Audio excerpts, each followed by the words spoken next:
खुद को बहुत बड़ी बला समझना, ये भी बहुत सारे फ्रीलांसर्स का मसला है। क्यों?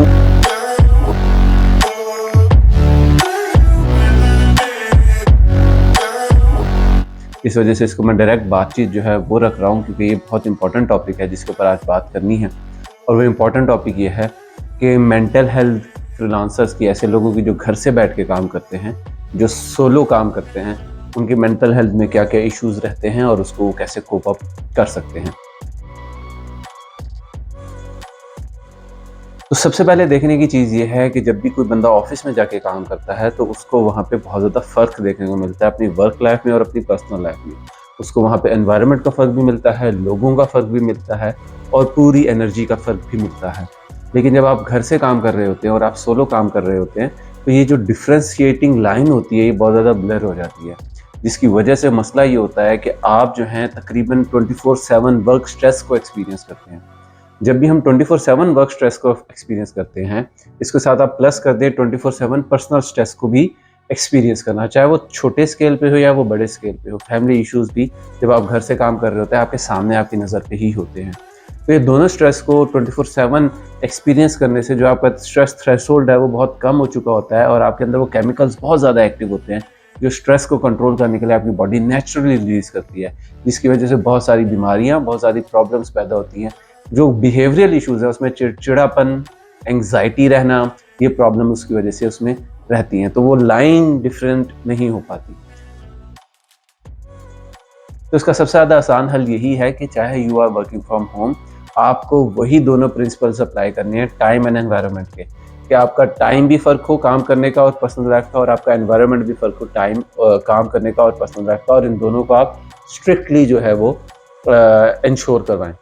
अच्छा, टाइम तो आप लोग बहुत सारे कर सकते हैं, यार इस टाइम से इस टाइम तक मुझे कोई फैमिली डिस्टर्ब ना करे, मैं सिर्फ काम करूंगा और इस टाइम से मैं सारा फैमिली के साथ होऊंगा, कोई मुझे काम डिस्टर्ब नहीं करेगा। लेकिन जो एनवायरनमेंट का है उसमें मसला आ जाता है, तो उसमें भी कोशिश करेंगे अगर आपके पास अलग रूम नहीं है तो भी कोई एक स्पेस, कोई कॉर्नर, कोई एक ऐसा सेक्शन ऑफ द होम उसको आप डेडिकेट कर दें फॉर द वर्क। उसके बाहर आपका वर्क नहीं होगा और उसके अंदर जो है वो आपकी फैमिली लाइफ नहीं होगी। नंबर 2 जो चीज़ इसमें सबसे ज़्यादा मसला करती है वो है बाउंड्रीज़। अब बाउंड्रीज़ में आपको एक्सप्लेन करना पड़ेगा अपनी फैमिली को, मतलब फैमिली ही सबसे बड़ी रोड ब्लॉक है इसमें, जब वो आप उसको अप्लाई कर रहे होते हैं इन बाउंड्रीज़ को। बाउंड्री से मेरी मुराद ये है कि आपकी फैमिली को पता हो कि इस शख्स का ये काम वर्किंग टाइम है, और चाहे वो लैपटॉप के सामने बैठा हुआ हंस रहा है या वो कुछ भी नहीं कर रहा, ना टाइप कर रहा है ना माउस यूज़ कर रहा है, लेकिन इवन देन जो है वो वर्क मूड में है, वर्क टाइम में। जैसे एक ऑफिस में बंदा हर वक्त काम नहीं करता, कुछ काम जो है वो गपशप के भी होते हैं, कुछ हिस्से जो हैं वो डिस्कशंस के भी होते हैं और कुछ हिस्से सिर्फ सोचने के भी होते हैं, इसी तरह उस घर में भी होते हैं। तो आपने इसमें जो की है वो है कम्युनिकेशन। आपको बार बार इन्फोर्स करना पड़ेगा, चाहे वो आपके बच्चे हैं, आपकी वाइफ है, आपके वालिदैन है या बहन भाई है, आपको बार बार इन्फोर्स करना पड़ेगा। और you have to learn to say no. कि जो आखिरी चीज़ है वो बहुत ज़्यादा नुकसानदेह और सबसे ज़्यादा अहम है, that's why I wanted to discuss this in the last, वो है कंपैरिजन। हम ऑनलाइन मुख्तलिफ चीज़ें देखते रहते हैं, फ़लाँ ने जो है वो iPhone 14 की अनबॉक्सिंग लगा दी है, फ़लाँ ने नए घर की जो है स्टोरी लगा दी है, फ़लाँ ने न्यू गाड़ी की जो है वो रील लगा दी है, फ़लाँ ने अपने क्लाइंट की सक्सेस स्टोरी लगा दी है, फ़लाँ ने टेस्टिमोनियल लगा दिया, फ़लाँ ने अपने ई-कॉमर्स स्टोर की जो है वो स्क्रीनशॉट लगा दी है। तो ये हाईलाइट्स हैं ज़िंदगी की लोगों की। लोग क्या करते हैं, जो हम सब करते हैं, कि इन हाइलाइट्स को सोशल मीडिया के ऊपर शेयर करते हैं, क्योंकि उनके लिए एक बहुत बड़ी चीज़ होती है, वो लोगों के साथ शेयर करना चाहते हैं। तो ये लोगों की बहुत बड़ी चीज़ें जो हैं, हम अपनी ज़िंदगी की उनकी हाइलाइट्स को अपनी पूरी ज़िंदगी और पूरी जर्नी के साथ कंपेयर कर रहे होते हैं, जो कि बहुत ज़्यादा नुकसानदेह आपकी सेल्फ इमेज के लिए, आपकी मेंटल हेल्थ के लिए और आपकी वर्क प्रोडक्टिविटी के लिए, क्योंकि अब आपको उस काम में वो मज़ा ही नहीं आ रहा होगा। और सोशल मीडिया का सबसे बड़ा चैलेंज है,